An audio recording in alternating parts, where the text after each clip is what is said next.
Hi hello నమస్తే welcome to Telugu ప్రభ. నేను మీ journalist Shivajyothi. ఈ రోజు మనం తెలుగు ప్రభ న్యూస్ పేపర్ లోని ముఖ్యాంశాలు చూద్దాం. Tech Shankar encounter. అల్లూరి జిల్లా మారేడుమిల్లిలో మరోసారి ఎదురుకాల్పులు జరిగాయి.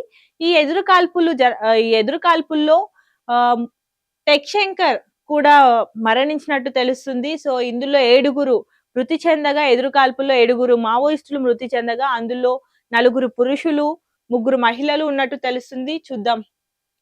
బుధవారం ఉదయం జియమ్మ వలసలో ఈ ఘటన చోటు చేసుకోగా 7గురు మావోయిస్టులు ఈ ఘటనలో దుర్మరణం పొందారు. సో మృతుల్లో 4 పురుషులు 3 మహిళలు ఉన్నట్టు తెలుస్తుంది. రంపచోడవరం ప్రభుత్వానికి మృతదేహాలను తరలించారు. సో మావోలకు మార్చి 26న అమిత్ షా డెడ్ లైన్ విధించారు. సో ఆ విషయాన్ని ఇంటెలిజెన్స్ ఏడీజీ తెలిపారు. లొంగిపోవాలనుకుంటే తనను సంప్రదించాలంటూ కూడా మల్లోజుల తెలిపారు. సో ఇక్కడ ఫోన్ నెంబర్ కూడా షేర్ చేశారు వేణుగోపాల్ గారు. సో 8856038533 ఈ నెంబర్ కి ఎవరైనా మావోయిస్టులు లొంగిపోవాలనుకుంటే ఈ నెంబర్ కి కాల్ చేయండి అంటూ కూడా తెలియజేశారు. తిప్పిరి తిరుపతి ఎక్కడ? మనము నిన్న కూడా వార్తలో చూసాము. తిప్పిరి తిరుపతి ఎక్కడ ఉన్నారో ఇంకా అధికారికంగా వెల్లడి కాలేదు. సో అక్కడ అటువైపు వర్గాలు పోలీసులు కానీ మావోయిస్టులు కానీ అధికారికంగా ఎవరు వెల్లడించలేదు. దీంతో పోలీసుల అదుపులోనే ఉన్నాడు అంటూ ఇక్కడ కుటుంబ సభ్యులు ఆందోళన వ్యక్తం చేస్తున్నారు. చూద్దాం. ఏపీలో బుధవారం మరోసారి భారీ ఎన్కౌంటర్ జరిగింది. అల్లూరి సీతారామరాజు జిల్లా మారేడుమిల్లి సమీపంలో జియమ్మ వలసలో ఉదయం 6:30 నుంచి 7 గంటల సమయంలో పోలీసులు మావోయిస్టుల మధ్య ఎదురుకాల్పులు జరిగాయి. ఈ ఘటనలో 7గురు మావోయిస్టులు మృతి చెందారు. మృతుల్లో మావోయిస్టు పార్టీ అగ్రనేత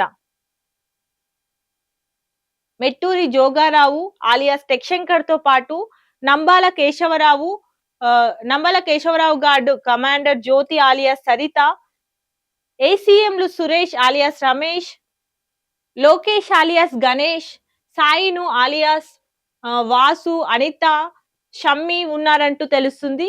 సో మంగళవారం మారేడుమిల్లి టైగర్ జోన్ లో జరిగిన ఎన్కౌంటర్ లో మావోయిస్ట్ పార్టీ అగ్రనేత మద్వి హిడ్మా, అతని భార్య రాజే తదితరులు మృతి చెందిన విషయం మనందరికీ తెలిసిందే. సో వరుస ఎన్కౌంటర్ల నేపథ్యంలో ఏజెన్సీ ప్రాంతాల్లో పోలీసులు హై అలర్ట్ ప్రకటించారు.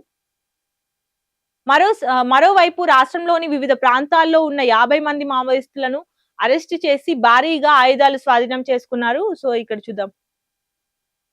ఎన్కౌంటర్ భయం ఉంటే లొంగిపోండి అంటూ ఇంటెలిజెన్స్ ఏడీజీ మహేష్ చంద్ర తెలిపారు. సో మారేడుమిల్లి అడవి ప్రాంతంలో జరిగిన ఎన్కౌంటర్ ను ఏపీ ఇంటెలిజెన్స్ ఏడీజీ మహేష్ చంద్ర లడ్డా ధృవీకరించారు. విజయవాడలో నిర్వహించిన మీడియా సమావేశంలో ఆయన మాట్లాడుతూ మిగిలిన మావోయిస్టులు లొంగిపోవడం మంచిదని కూడా తను తెలిపారు. ఛత్తీస్గఢ్, తెలంగాణ నుంచి ఏపీకి రావడానికి మావోయిస్టులు ప్రయత్నిస్తున్నారని తను తెలిపారు.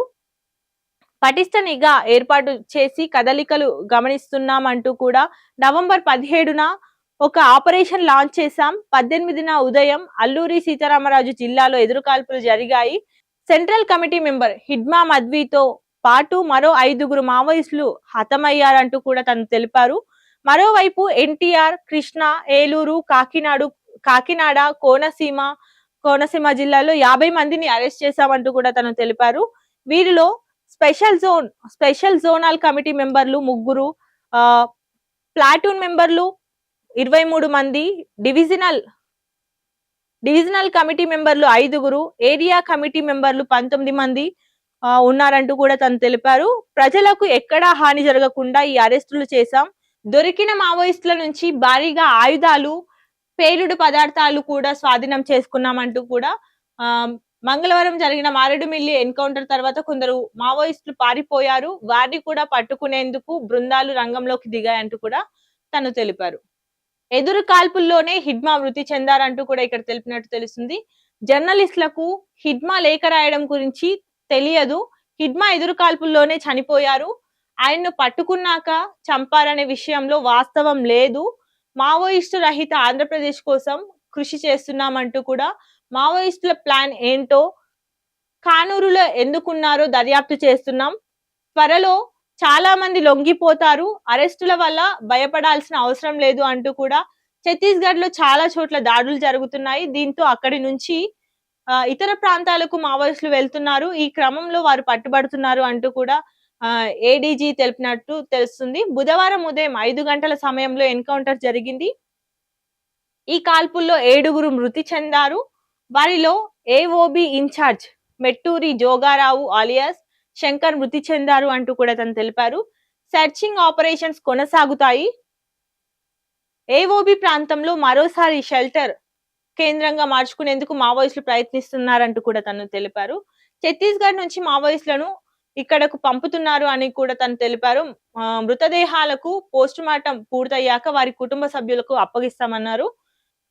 కాగా మద్వి హిట్మా సహా 6గురు మృతదేహాలకు రంపచోడవరం ప్రభుత్వ ఆసుపత్రిలో ఫోరెన్సిక్ టీమ్స్ పోస్టుమార్టం చేసింది. ఇప్పటికే ఇదండి మహబూబ్ నగర్ లో జరిగిన విషాద ఘటన. అసలు ఖననానికి డబ్బులు లేక 8 గంటలు శ్మశానంలోనే తన తండ్రి తన కొడుకును చేతుల్లో ఎత్తుకొని శ్మశానంలో కూర్చున్న ఘటన దృశ్యం ఇక్కడ మనకు కనిపిస్తుంది. మహబూబ్ నగర్ లో హృదయ విదారక ఘటన చోటు చేసుకుంది. అనారోగ్యంతో చనిపోయిన 8 ఏళ్ల కొడుక్కి అంత్యక్రియలు చేయలేక మృతదేహాన్ని ఒళ్ళో పెట్టుకొని శ్మశానంలోనే గంటల తరబడి గడిపాడు ఓ తండ్రి. బతికున్నప్పుడు తిండి పెట్టలేకపోయాను, చనిపోయాక అంత్యక్రియలు చేయలేకపోతున్నాను అంటూ బాలరాజ్ అనే వ్యక్తి తన కుమారుని మృతదేహాన్ని పట్టుకొని పట్టుకొని రోధించడం చూస్తే మానవత్వం ఉన్న ఎవ్వరికైనా గుండె తరుక్కుపోతుంది. కానీ అలా జరగలేదు. ఎవరూ సాయం చేయలేకపోవడంతో దాదాపు 8 గంటల పాటు శవంతో శ్మశానంలోనే గడిపిన సంఘటన మహబూబ్ నగర్ జిల్లా కేంద్రంలోని ప్రేమ్ నగర్ లో వెలుగు చూసింది. స్థానికంగా నివసించే బాలరాజ్ తన భార్య 2 పిల్లలతో కలిసి జీవనం కొనసాగిస్తున్నాడు. స్థానిక పత్తి మిల్లులో బాలరాజ్ పనిచేసేవాడు. ఇటీవల పత్తి మిల్లు మూతపడి ఉపాధి కోల్పోవడంతో ఆ కుటుంబం రోడ్డున పడింది. ఈ పరిస్థితుల్లోనే అతని భార్య దివ్యాంగుడైన తమ పెద్ద కుమారుడిని బాలరాజ్ వద్ద వదిలేసి చిన్న కుమారుడిని తీసుకొని పుట్టింటికి వెళ్ళిపోయింది. అప్పటి నుంచి హోటల్లో పనిచేస్తూ వికలాంగుడైన పెద్ద కుమారుడు హరీష్ 8 సంవత్సరాలు ఉన్న తన కుమారుడిని పోషిస్తున్నాడు బాలరాజ్. అనారోగ్యానికి గురైన హరీష్ కు ఆర్థిక స్తోమత లేని బాలరాజు వైద్యం చేయించలేకపోయారు. దీంతో ఇటీవల హరీష్ తీవ్ర అనారోగ్యానికి గురై చనిపోయాడు. అంత్యక్రియల నిర్వహణకు డబ్బులు లేక ఏం చేయాలో తెలియని పరిస్థితుల్లో బాలరాజ్ శ్మశానంలో కొడుకు మృతదేహాన్ని ఒళ్ళో పెట్టుకొని 8 గంటల పాటు కూర్చున్న దృశ్యం ఇక్కడ మనకు కనిపిస్తుంది. సో బాలరాజు దీన స్థితిని తెలుసుకున్న వి ఫౌండేషన్ ప్రతినిధులు అంత్యక్రియలు పూర్తి చేయడానికి సహకరించినట్లు తెలుస్తుంది. ఆయువు తీస్తున్న అతివేగం. మనం రీసెంట్ గా చూసుకుంటే కర్నూలు బస్ యాక్సిడెంట్ తర్వాత తరచుగా బస్ యాక్సిడెంట్ జరుగుతూనే ఉన్నాయి. సో దీనికి కారణం తరచూ ప్రమాదాల బారిన ఆర్టీసీ బస్సులు పడడానికి కారణం ప్రమాదకరంగా సాయంత్ర ప్రయాణాలు అంటూ కూడా ఇక్కడ నేషనల్ క్రైమ్ రికార్డ్స్ బ్యూరో తాజాగా ఒక నివేదిక వెల్లడించింది. సో మధ్యాహ్నం 3 గంటల నుంచి రాత్రి 9 గంటల సమయంలో ఎక్కువగా 40% యాక్సిడెంట్స్ కూడా ఆ టైంలోనే జరుగుతున్నట్టు కూడా ఈ బ్యూరో వెల్లడించింది. సామర్థ్యానికి మించి ప్రయాణం డ్రైవర్లపై ఒత్తిడికి కారణమవుతుంది. సో దీంతో శిక్షణ లేని ప్రైవేటు బస్సుల సిబ్బందితో మరింత నష్టం జరుగుతున్నట్టు తెలుస్తుంది. ధ్వంసమైన దారుల్లో కనిపించని హెచ్చరిక బోర్డులు. రోడ్లు ధ్వంసమైనప్పుడు అక్కడ హెచ్చరిక బోర్డులు లేకపోవడం మరియు ఇక్కడ శిక్షణ లేని సిబ్బంది డ్రైవర్ల వల్ల మరియు ఇక్కడ సామర్థ్యానికి మించి డ్రైవర్లతో వర్క్ చేయించడం కూడా ఈ ప్రమాదాలకు దారి తీస్తున్నట్టు ఈ నివేదికలో వెల్లడించింది. సాధారణంగా బస్సులో 52 మంది కూర్చోవాలి. కానీ జగిత్యాల జిల్లాలోని కోరుట్ల నుంచి మెట్పల్లి వెళ్తున్న ఓ బస్సులో 180 మంది ప్రయాణికులు ఉన్నారు. ఓవర్లోడ్ సమస్యతో బస్సు మెయిన్ పట్టి విరిగింది. దీంతో డ్రైవర్ పై సంస్థ 1200 జరిమానా విధించింది. డ్రైవర్ ఉన్నతాధికారులకు అప్పీల్ చేసుకున్నాడు, అయినా లాభం లేదు. అప్పటికే బస్సులో ఎక్కువ మంది ప్రయాణికులు ఉన్నారని వాహనాన్ని ఆపకుండా తీసుకెళ్లడంతో ప్రయాణికులు డిఎం కు ఫిర్యాదు చేశారు. దీంతో వెంటనే డ్రైవర్ కు మెమో ఇచ్చారు ఉన్నతాధికారులు. జనాకర్షక పథకాలతో ఇప్పటికే రాష్ట్రంలో ఆర్టీసీ బస్సులు కిటకిటలాడుతున్నాయి. ప్రయాణికులతో బస్సు నిండుగా కనిపిస్తున్నా లోపల జరుగుతున్న తీరు ప్రమాదాలకు దారితీస్తున్నది. ఓవర్‌లోడ్, రద్దీ కారణంగా డ్రైవర్లు, కండక్టర్లపై ఒత్తిడి పెరిగి తరచూ యాక్సిడెంట్లు జరుగుతున్నాయి. 3 విడతల్లో పంచాయతీ ఎన్నికలు. ఒక్కో విడత పోలింగ్‌కు 5 రోజులు ఉండేలా ప్లాన్ చేసినట్టు కూడా సమాచారం. సో, ఓటర్ల జాబితాకు రాష్ట్ర ఎన్నికల సంఘం షెడ్యూల్ విడుదల చేసింది. ఈ నెల 20 నుంచి 23 వరకు జాబితా సవరణలు జరగనున్నాయి. ఈ నెలాఖరులో షెడ్యూల్ విడుదల చేసేందుకు కసరత్తులు కూడా జరుగుతున్నాయి. రిజర్వేషన్లపై నేడో రేపో డెడికేటెడ్ కమిషన్ నుంచి రిపీట్ రిజర్వేషన్లపై నేడో రేపో డెడికేటెడ్ కమిషన్ నుంచి నివేదిక కూడా అందనుంది.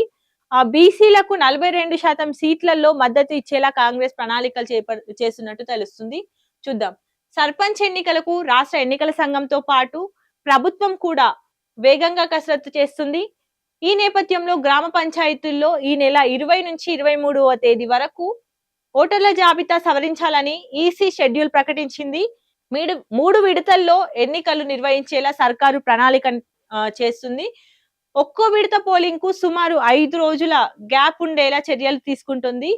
ఈ నెలాఖరులో ఎన్నికల షెడ్యూల్ విడుదల చేసి డిసెంబర్ 2వ వారంలో పంచాయతీ ఎన్నికల ప్రక్రియ ముగించేందుకు సిద్ధమవుతోంది.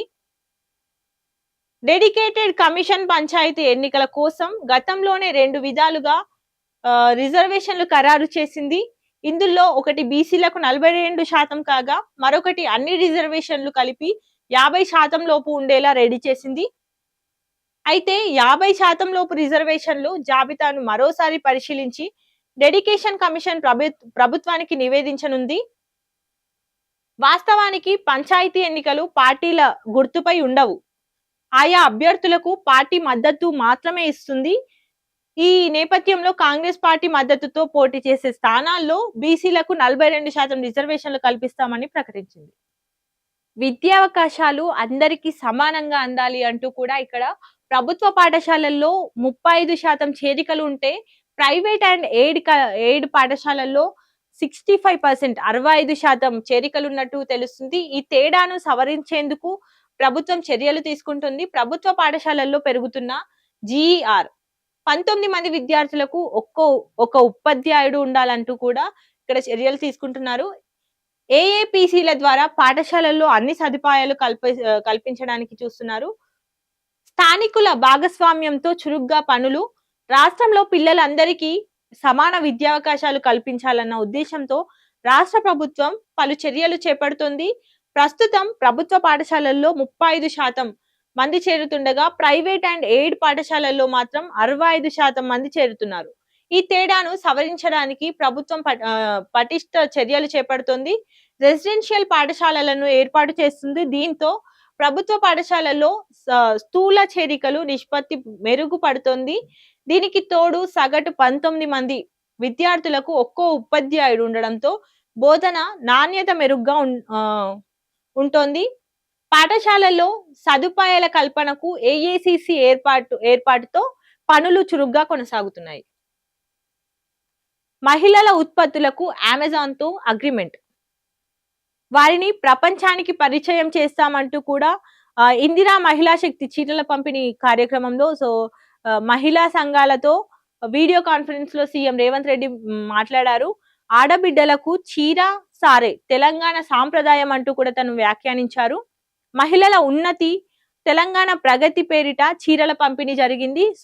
డిసెంబర్ 9 వరకు గ్రామాల్లో, మార్చి 1 నుంచి పట్టణాల్లో కూడా ఈ చీరల పంపిణీ జరగనుంది. మహిళలను సాధికారికంగా నిలుపుతాం, ఈ విషయంలో రాష్ట్రాన్ని ఆదర్శంగా తీర్చిదిద్దుతామంటూ కూడా ఇక్కడ ఉమెన్ రౌండ్ టేబుల్ కాన్ఫరెన్స్ లో మంత్రి సీతక్క తెలిపారు. మహిళా సంక్షేమ చట్టాల అమలులో సమస్యలు, దాన్ని మార్చి 8 నాటికి కొత్త విధానానికి రూపకల్పన చేస్తామంటూ కూడా ఇందిరమ్మ చీర కట్టుకోవడం చాలా గౌరవంగా భావిస్తానంటూ కూడా ఇక్కడ మంత్రి కొండా సురేఖ తెలిపారు. ఇవ్వండి ఈ రోజు తెలుగు ప్రభ న్యూస్ పేపర్ లోని ముఖ్యాంశాలు. మరిన్ని అప్డేట్స్ కోసం చూస్తూనే ఉండండి తెలుగు ప్రభ.